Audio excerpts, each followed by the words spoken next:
Live India हर पल। और इस वक्त रांची विधानसभा सीटों पर काफ़ी चर्चा हो रही है।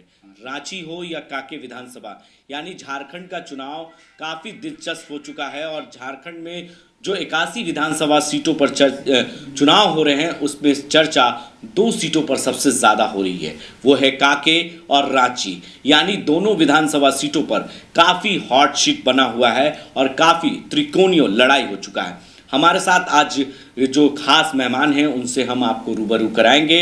और प्रत्याशी हैं सीपीआई यानी कम्युनिस्ट पार्टी के प्रत्याशी हैं, जो कांके विधानसभा सीट पर अपनी किस्मत आजमा रहे हैं। लड़ाई इस बार आसान नहीं। हम सीधे परिचय कराते हैं उनसे, जो संतोष कुमार रजक हैं। सीधे बात करेंगे, कम्युनिस्ट पार्टी के प्रत्याशी हैं। सर, पहली बार चुनाव लड़ रहा है लगता है, और पहली बार किस्मत आजमाने के लिए मैदान में आपने उतरा है। इस बार का लड़ाई इतना आसान नहीं है, क्या कहेंगे? नहीं, ऐसा नहीं है। अगर आसान और मुश्किल की बात करेंगे तो कोई परीक्षा में उतरेगा ही नहीं। आप छोटी से छोटी परीक्षा में अगर क्लास 1 से अगर आप केजी से भी करते हैं तो वो परीक्षा में आपको मेहनत करना पड़ता है। यूपीएससी जेपीएससी में भी जाते हैं तो परीक्षा में मेहनत करना पड़ता है। तो ईश्वर ने अगर जन्म दिया है, हम लोग आए हैं, तो जीवन का एक ही आधार होता है संघर्ष। आप संघर्ष कर रहे हैं तो जीवन है। तो उसी अनुसार हम लोगों ने रास्ता चुना समाज सेवा का। समाज सेवा में हम लोगों ने संघर्ष का रास्ता चुना, और संघर्ष का रास्ता चुनने के लिए उसमें एक कदम और बढ़ते हुए मैं अपनी पार्टी सीपीआई का, कम्युनिस्ट पार्टी ऑफ इंडिया के राष्ट्रीय महासचिव डी राजा साहब का, हमारे प्रदेश महासचिव, प्रदेश सचिव हमारे महेंद्र पाठक जी का, कॉमरेड महेंद्र पाठक जी का, और साथ ही साथ उन सभी लोगों का मैं आभार व्यक्त करता हूं। सारे कॉमरेड का मैं आभार व्यक्त करता हूं, जिन्होंने मुझ पर विश्वास जताया और मुझे कांके विधानसभा का प्रत्याशी के रूप में घोषित किया। पहले आम आदमी पार्टी, फिर उसके बाद और अच्छा ठीक है।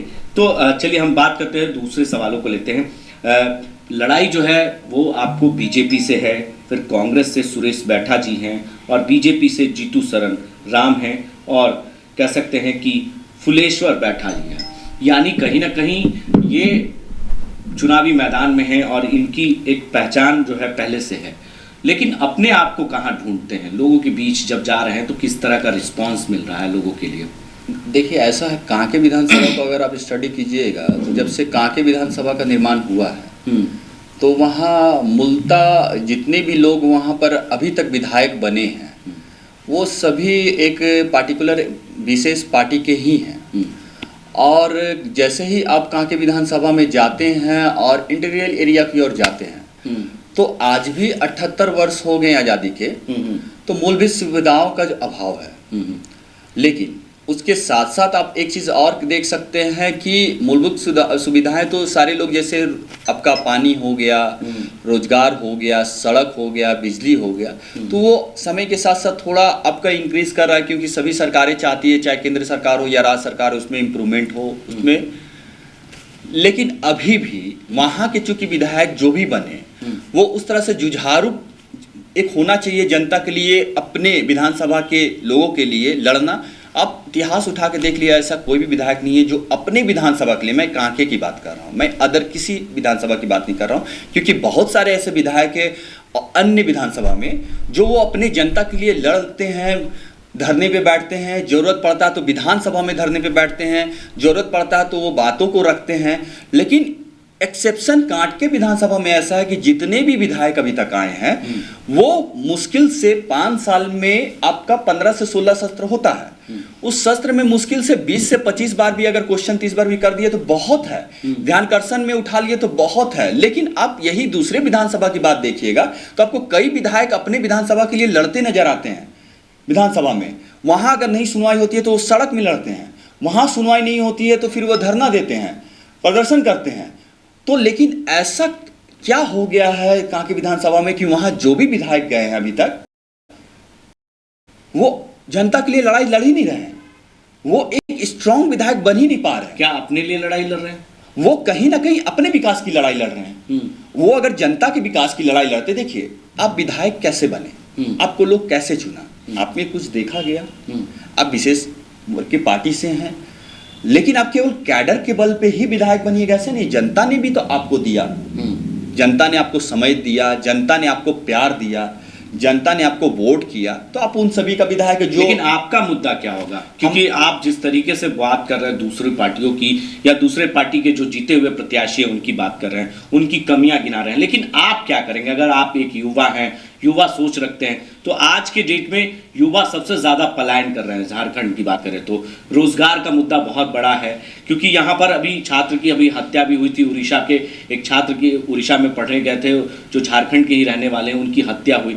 उसका मुद्दा भी आपने उठाया, लेकिन कई प्रत्याशियों ने नहीं उठाया। तो मुद्दा क्या होंगे आपके, जिस तरीके से अभी चुनाव में आप जा रहे हैं? तो कांके विधानसभा जैसा कि एक आरक्षित सीट है शेड्यूल कास्ट के लिए, लेकिन वो सभी लोग वहाँ रहते हैं, सभी वर्ग के लोग रहते हैं। लेकिन जो भी उसके दायित्व में आता है, जो भी विधायक बनते हैं, जो आरक्षित सीटों में आते हैं, उनका तो पहला कर्तव्य होता है कि जिस समाज से वो आए, अगर उनको तकलीफ हो रही है, चूंकि वो समाज का सुनने वाला कोई नहीं है, तो जब उनकी लड़ाई है तो कम से कम बढ़ चढ़ के उनकी लड़ाई में हिस्सा तो जरूर लेना चाहिए। लेकिन अभी तक अभिषेक रवि का मृत्यु का 1 महीना से ज्यादा हो गया, कोई भी विधायक या कोई भी विधायक प्रत्याशी उसकी लड़ाई के लिए आगे नहीं आया, कोई नहीं आया। हम लोगों ने 10-10 दिन 15-15 दिन लगातार हम लोगों ने कैंडल मार्च निकाला, विरोध किया कि हमारे साथ जुड़िए, हम लोगों ने अपील किया, लेकिन कोई नहीं आया। लेकिन जैसे ही चुनाव आया, देखिए सभी कोई आ गए। पहला।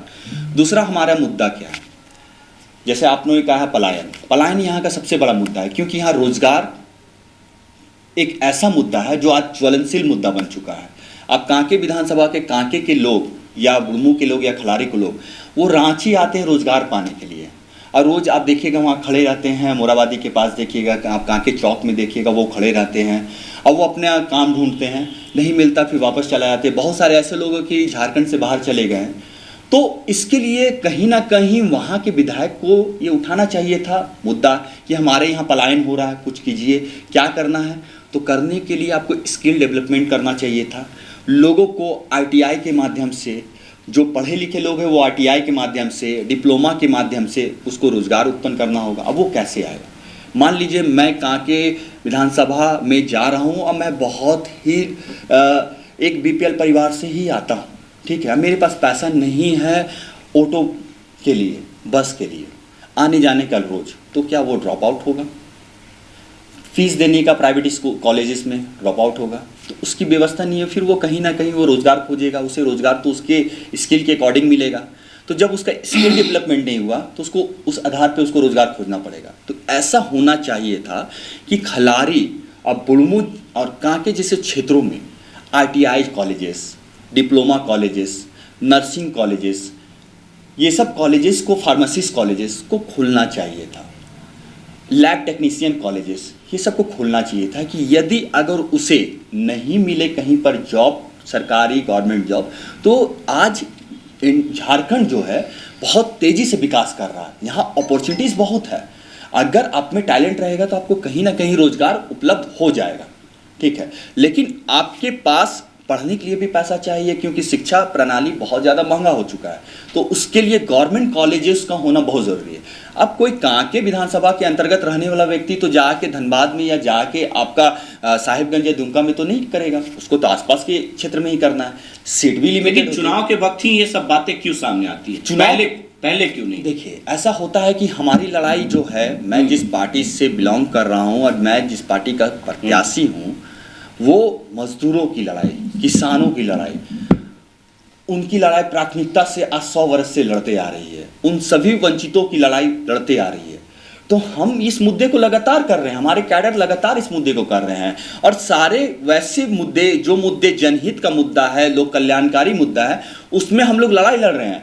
ज़रूरत पड़ता है तो हम लोग सरकार के खिलाफ भी बात करते हैं, और जहाँ दिखता है कि सरकार अच्छे काम करते हैं तो हम समर्थन भी करते थे। लेकिन मुद्दा ये केवल चुनाव के समय नहीं आता है, मुद्दा ये ज्वलनशील रहता है।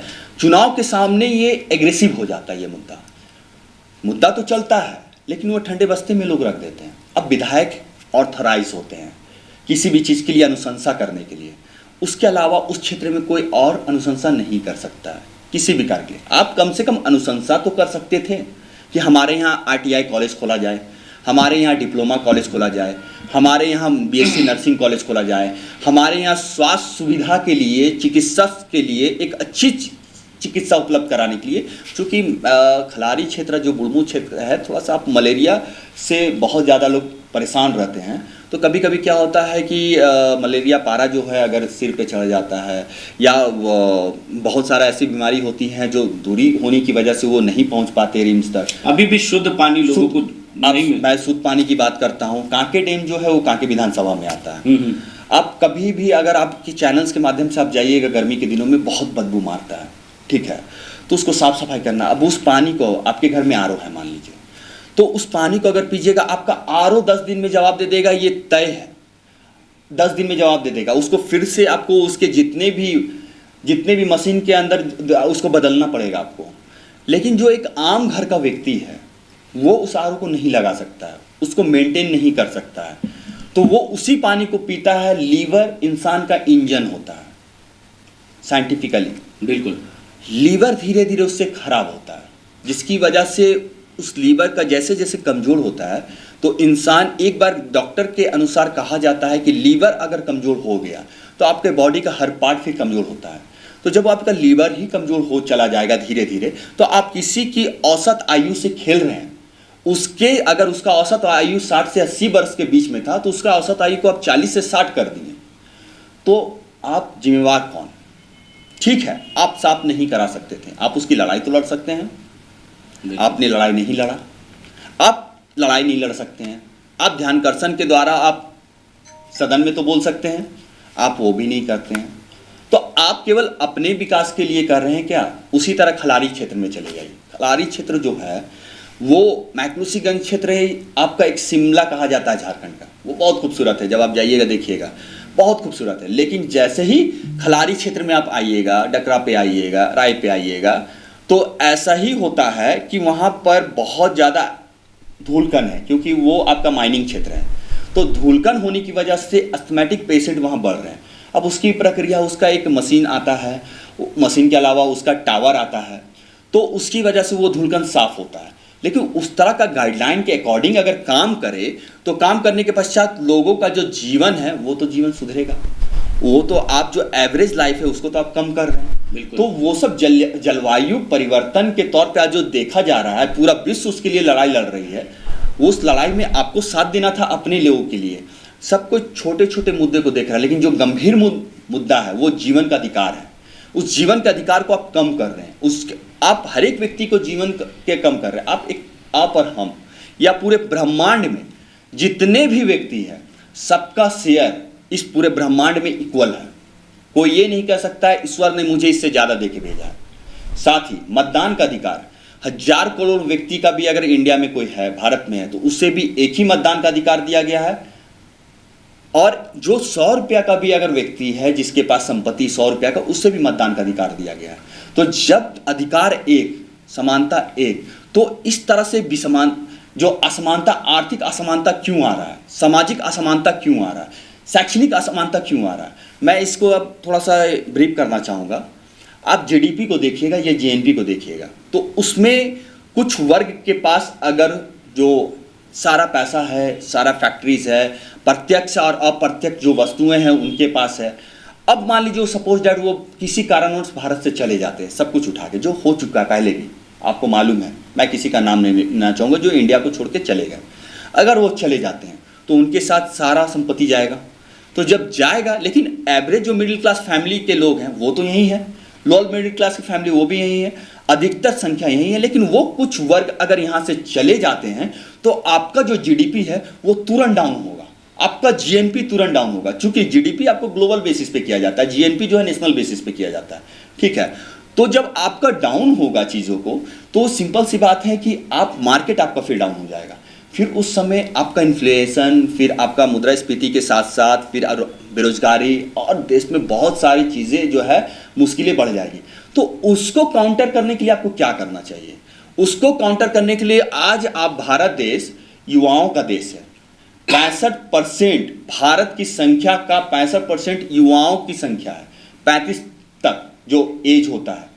अगर उसको आप आगे बढ़ाते हैं और उन्हें आप स्किल डेवलपमेंट के द्वारा फिल्टर करते हैं, तो आप कहीं ना कहीं ये बताया जाता है, अगर आप उनको रोजगार सृजन के लिए आप ट्रेनिंग दे रहे हैं और उनको कुछ ऋण दे रहे हैं चीज़ों को, तो कहीं ना कहीं ये बताया जाता है कि उन्हें आप सब्स्टिट्यूट की तौर तैयार कर रहे हैं। क्योंकि प्रत्यक्ष और अप्रत्यक्ष रूप से मानव भी जीडीपी में आता है। तो आप उसे आगे करने के लिए क्या कर रहे हैं? आप जीत कर आते हैं, सबसे पहला ऐसा कौन सा काम होगा जो कांके विधानसभा के लिए बेहद जरूरी है और करना होगा?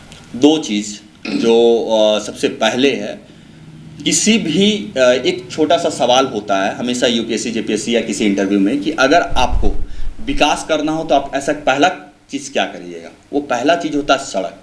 सड़क जहाँ तक जाएगा वहाँ तक आप जा सकते हैं, और जहाँ तक सड़क होगा विकास वहाँ स्टार्ट होता है, शुरुआत होती है। दूसरा चीज़, सड़क अंतिम दौर तक सड़क बनना चाहिए। दूसरा चीज़ कि आप देखेंगे कांके विधानसभा के अंदर कोई भी किसी तरह का कोल्ड स्टोरेज जो होता है लोग ये करते हैं, उस तरह का नहीं है। आप लोग बाज़ार पे आते बेचते हैं, बहुत सारे लोगों का सब्जियां खराब हो जाता है, अनाज खराब हो जाता है, तो उसके लिए भी उस एरिया में कोई उपाय नहीं किया गया है। तीसरी चीज़, बिजली की व्यवस्था है लेकिन 24/7 बिजली की व्यवस्था अभी भी उस एरिया पे नहीं है, ठीक है। पांचवी चीज़, आप इस चीज़ को मान के चलिए, रोजगार आज के डेट में सबसे बड़ा मुद्दा है। मैं उन सभी युवाओं भाइयों को मैं एक प्रण लेके कहता हूँ, रिजल्ट जो भी होगा 23 के बाद हमारी लड़ाई रोजगार के लिए होगी। प्रत्यक्ष और अप्रत्यक्ष रूप से आपको रोजगार उत्पन्न करना होगा, चाहे वो प्राइवेट सेक्टर में करना हो, चाहे वो गवर्नमेंट सेक्टर में करना हो। प्राइवेट सेक्टर में आपको कम से कम यहाँ के जो लोग हैं उसे आपको 75% यहाँ के लोगों के लिए आपको रिजर्व करना होगा।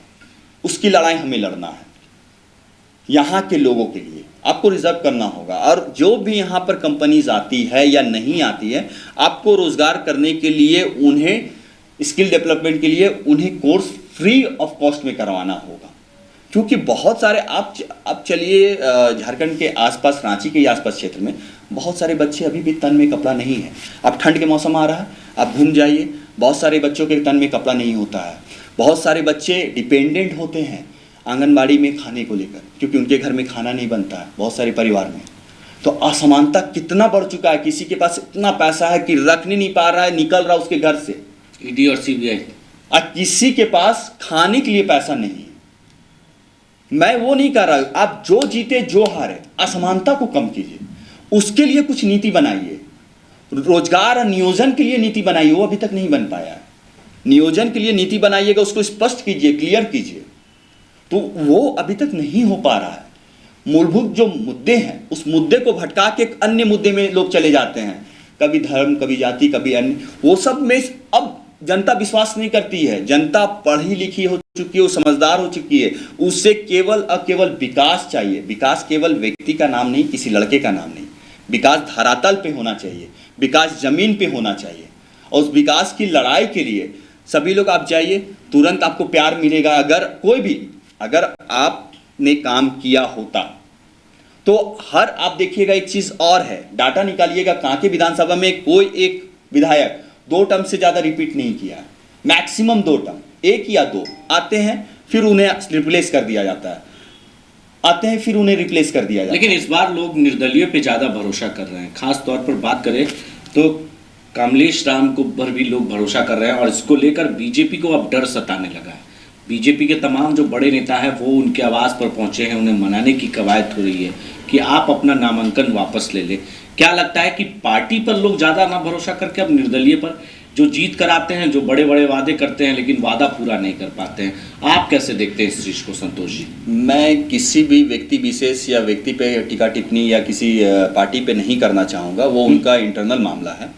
लेकिन ऐसा है कि जब चुनाव आता है तो लोग सभी समीकरण को देखते हैं कि किसे उससे नुकसान हो रहा है, किसे उससे फायदा होता है। क्योंकि राजनीति है, राजनीति हर एक नजरिए से देखना चाहिए। उस नजरिए में हो सकता है कमलेश जी फिट हो रहे होंगे जिससे उनको नुकसान हो रहा होगा, तो इसलिए साथ में बैठ रहे होंगे।